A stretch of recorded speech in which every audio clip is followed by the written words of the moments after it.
Good afternoon, Scott here, known as Cantaloupe to some online, and I'm bringing a video to you on a subject that's interesting to me. It might be of interest to you or someone you know. And I want to talk about asterisks, the figurative asterisk that you see on signage sometimes when you go to, say, a church, for example, or a restaurant, or some other space where there's a message with an asterisk, if you will. You may recall having seen something to the effect of, this is a sanctuary, this is a safe space, and there may be an asterisk in the form of a flag or symbol of some kind. This is a welcoming space, or this is, everybody is welcome here, and then there's the asterisk next to it. And why do I say that it's an asterisk? Because there's subtext.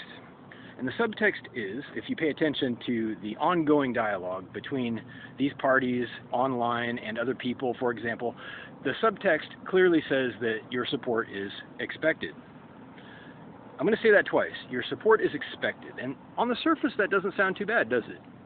If you enter this space, it is a welcoming space to all who are supportive of this symbol.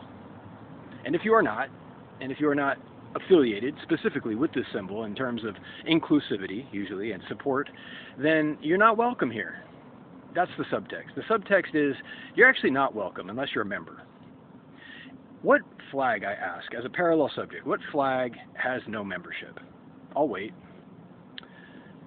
I have thought about this quite a bit. I can think of no flags whatsoever that have no constituency or membership. They all seem to encapsulate some body of people with a like mind, a product line, a national heritage, if you will, or some cohesive goals. So when you have a flag or any symbol that is like a flag, you have a membership base. This is very important to understand, because when that membership base becomes about inclusivity, you have a contradiction. I want to say that twice too. You have a contradiction when you have a membership-based inclusivity movement. So what asterisk am I referring to? You may already know. You've seen this before. You've seen it on signage, doorways, churches, especially churches lately, where everybody is welcome, asterisk. But you must be a supporter. You're welcome if you're a supporter. And that's the subtext. It's very important to understand, because if you're not a supporter, if you're not in that camp, if you're not on that team, if you're not a member of the club who is staunchly in favor of equality, then you are not welcome. You are not welcome if you are of a mind that genders are a thing. In many places, unfortunately. It's true. I'm not making this up. You're not welcome if you are of a mind that some people are irreplaceable due to their nature. You're not welcome if you have an expectation that some rights are part of an agreement. And you are not welcome if you aren't a supporter. That is, if you do not actually contribute in an energetic way or a financial way or some way in particular. If you do not support the idea that sanctuary is a thing for some people, which it isn't, if we're being honest. Where has there ever been sanctuary?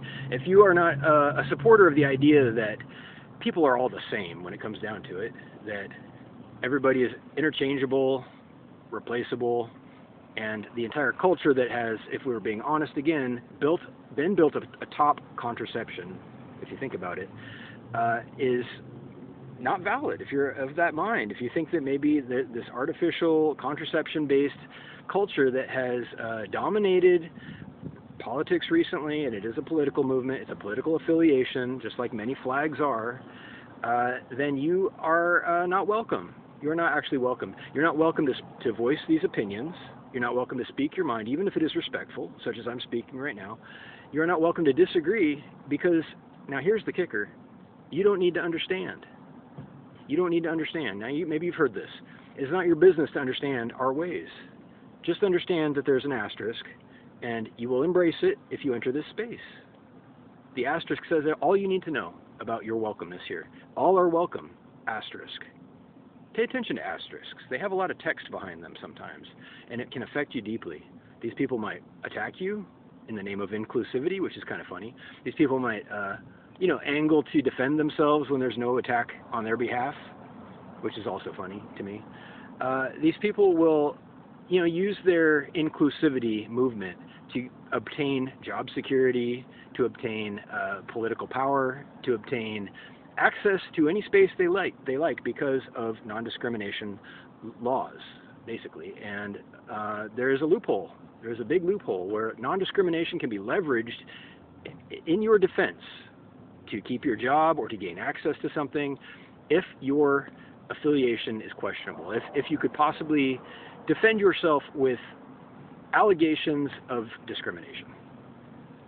I just want to say one last thing about this at 5.5 minutes. I'm tired of seeing asterisks. Okay, whatever they may represent, whatever the subtext may be, whatever the arguments are, whatever the damages were previously, whatever the debate is, I am tired of seeing vagaries and unspecific inclusivity asterisks, because that's what it is. It's an asterisk. If you like this video, if you hate me, if you hate the video, whatever, leave a comment down below. I want to talk to you about it. I've been banned for comments like this video on Imgur, if you're familiar with Imgur.com. I was as respectful as I am in this video, and I was shadow banned. I remain shadow banned after 4 years now. I can't comment, I can't post, my account is frozen, and if you're familiar with the platform, you know why that is. Something to think about. There are a lot of things going on behind the scenes, but all in the name of inclusivity, right? In the name of inclusivity, somehow, even when they attack you. Reach out down below. Thank you.